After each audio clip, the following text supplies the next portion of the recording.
Selamat pagi, salam sejahtera untuk kita semua.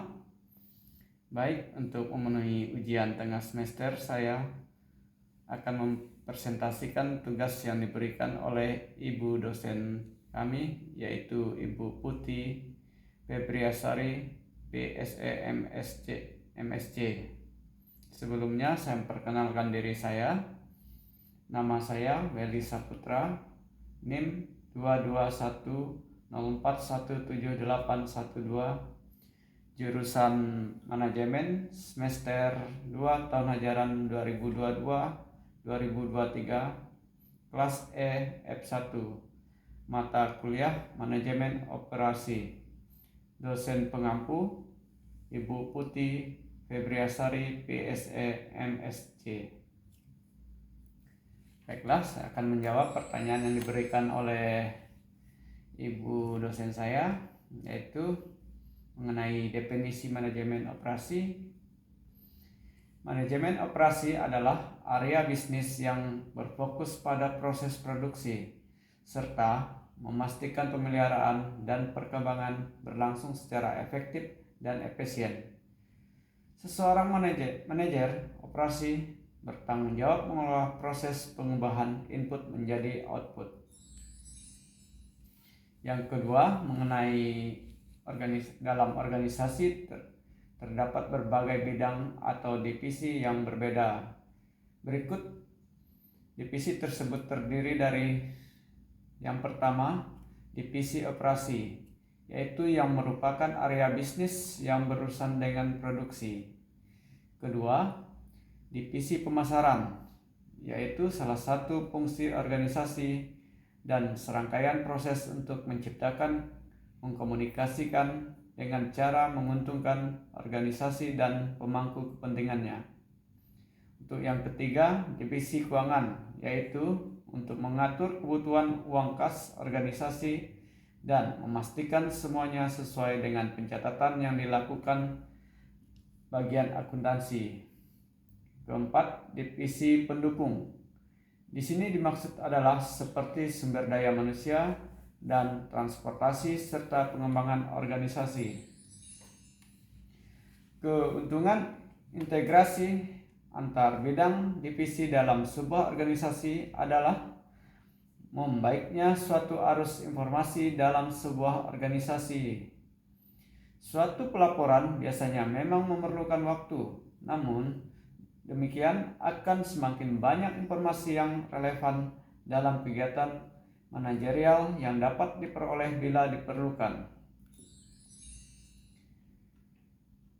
Soal yang ketiga, yaitu perbedaan kegiatan operasional perusahaan manufaktur dan perusahaan jasa terletak pada lokasi produksinya.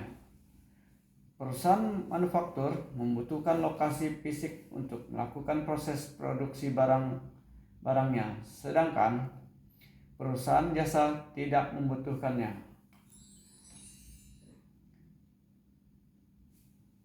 Untuk soal nomor 4 mengenai proyek dalam dunia bisnis adalah proyek yang dilakukan untuk memperoleh keuntungan. Tujuan proyek dalam dunia bisnis adalah sebagai berikut. Pertama, perencanaan lebih tepat. Kedua, proyek selesai tepat waktu. Ketiga, menjaga anggaran agar tidak merugi. Keempat, memaksimalkan potensi tim. Kelima, menjaga kualitas. Serta keenam, meminimalisir risiko. Contoh proyek dalam dunia bisnis dan kehidupan sehari-hari dalam bidang konstruksi, misalnya pembangunan jalan tol, bendungan, pembangunan jembatan, listrik, gedung, dan lain sebagainya. Soal yang kelima mengenai hubungan antara kualitas, waktu, dan biaya dalam pelaksanaan sebuah proyek.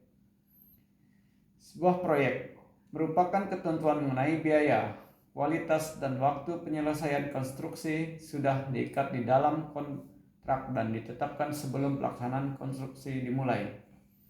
Apabila muncul hal-hal yang tidak diperhitungkan selama proses pelaksanaan, maka harus segera dilakukan perbaikan.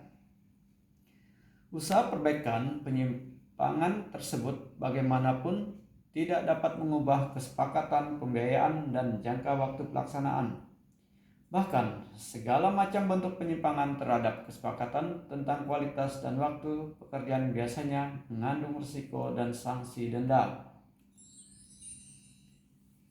Soal ke-6, makna dari kurva Project Life Cycle. Project Life Cycle ataupun daur hidup proyek adalah siklus kehidupan dari sebuah proyek sejak proyek itu ditentukan dan direncanakan hingga proyek memasuki tahapan diakhiri dan dievaluasi. Berikut bentuk kurva dalam gambar ini. Di bawah kita lihat ada time, yaitu waktu. Jadi time memerlukan dua bagian, yaitu start di awal dan finish di akhir. Di dalam pekerjaan tersebut dibagi lagi menjadi 4 poin yang sangat penting dalam melakukan project life cycle atau daur hidup proyek, yaitu definition and organization, yaitu tentang bagaimana cara kita melakukan proyek di mana perencanaan kita sehingga proyek itu bisa berjalan dengan lancar. Yang kedua, planning, yaitu di mana kita merencanakan pekerjaan haruslah tepat waktu sehingga pekerjaan dapat dimaksimalkan. Yang ketiga, execution, di mana dalam execution ini adalah tahap kita melakukan pekerjaan sehingga pekerjaan dari awal hingga akhir dapat bisa berjalan lancar. Berikut kurva ini melambangkan jangka waktu untuk execution agak memakan waktu karena banyak hal yang dapat dilakukan di dalam eksekusi. Berikut keempat, close out. Close out di mana kita dapat menilai suatu proyek ini hingga sampai ke tahap keberhasilan.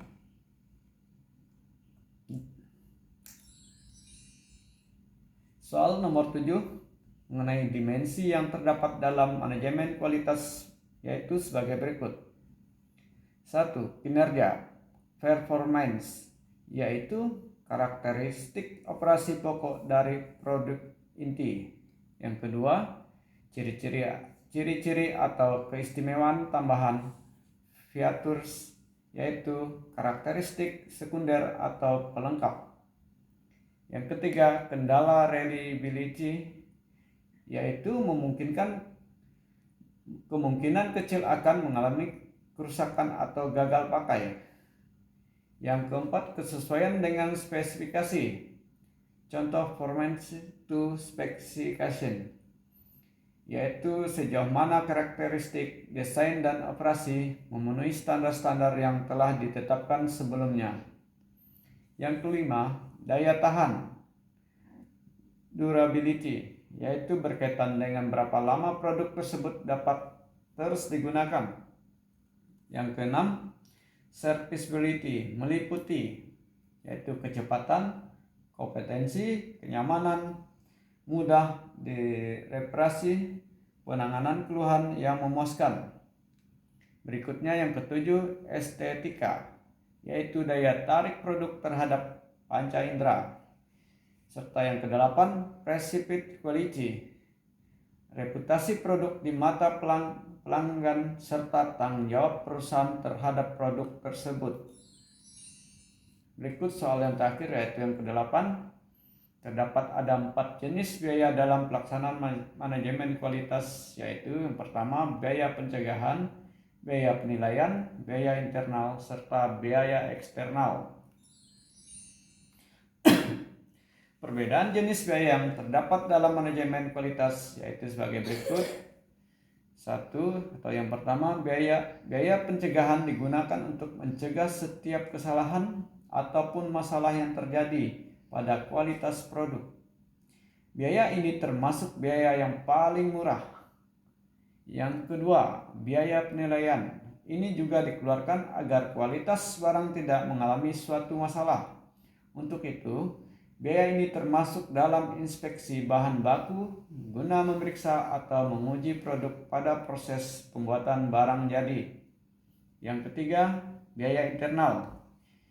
Ini digunakan bila ada produksi yang cacat pada saat itu terjadi, maka biaya ini akan dikeluarkan karena produk tersebut sudah tidak lagi sesuai dengan standar kualitas yang ada.